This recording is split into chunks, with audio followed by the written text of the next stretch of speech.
I have Mason Crivelli's Papyrus Moleculaire. So this is a perfume by Leslie Grand. I don't really know this perfumer. She's done Homage Imitation Man, I believe, but there's not many other fragrances listed. Maybe I'm not searching good enough, but yeah, I don't really, I'm not familiar with their work basically. The notes are papyrus, elemi resin, black pepper, coriander, Myers tobacco, olibanum, carrot seeds, and tonka bean. So yeah, it's blended really good. You definitely get the papyrus, and yes, it's similar to Santal 33, but I think it's different enough. It doesn't have that pickle vibe. You know, with Santo 33, at least when I first smelled it, all I got was kind of dill pickle. Um, and after a while with Santo 33, I kind of started noticing the other complexities of the fragrance, and that went away. Maybe it's just the dill stands out so much. It's all my brain picks up at first with Santo 33, and then I start smelling all the other stuff. But with Papyrus Moleculaire, I don't really get that dill. It doesn't overwhelm the fragrance, at least the first time I smelled it and every time after. I mean, yeah, it's aspects of it are in there, but I feel like overall this might be a more well-rounded fragrance, you know?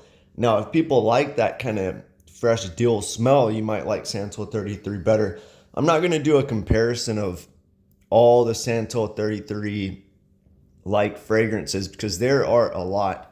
I have several samples of different ones that kind of go into that category. One day I'll do a video. I actually want to buy a few more that get a reference to that to do a video with, I don't know, 10 different ones or something. But, you know, if I had to pick in that genre of fragrance or category, that Santal 33, I put this one up there. You know, I like Santal 33, but I like this one too. This might be my favorite Mason Crivelli. If I had to buy one for myself, I would say this is the one I would buy. I also like the rose one. I just think it leans a little more feminine, just the light musky rose. But that one's good too.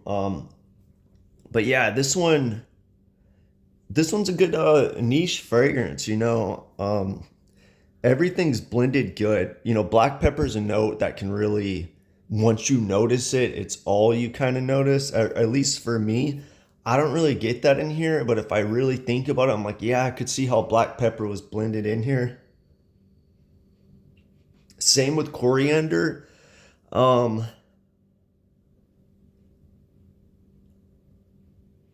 the tonka bean just kind of smooths everything out. It's also not overwhelming, but you know, you get that aspect of coriander in here. I do get Amaris, elemi resin, carrot seed thing going on just from other fragrances I've smelled that had those notes. I get aspects of those too. Tobacco's a tough one. I feel like, let me think about it. This is one I have to think about.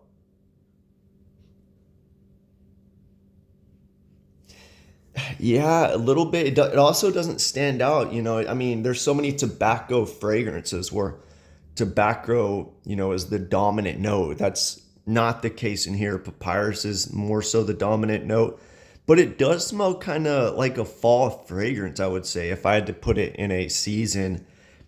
And yeah, I think the tobacco is one aspect of this fragrance that kind of gives it that cozy fall vibe, in my opinion.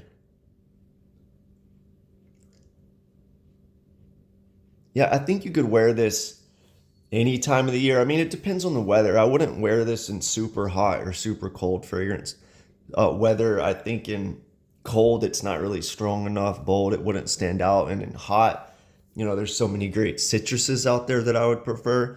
But yeah, it's a good fragrance. I would say fall, maybe spring.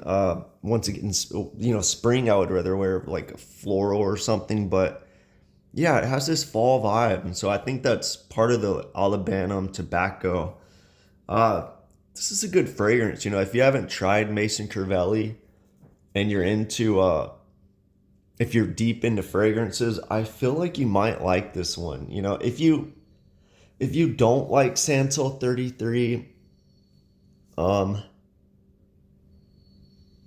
I don't know. I feel like you still might like this because a lot of people don't like Santal 33 because of the deal. Maybe I don't know. I've heard people say that one is harsh or strong. I don't really get that, but I mean, this is a good fragrance. All the notes are good.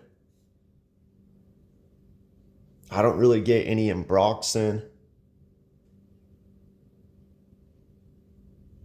I'm not getting I'm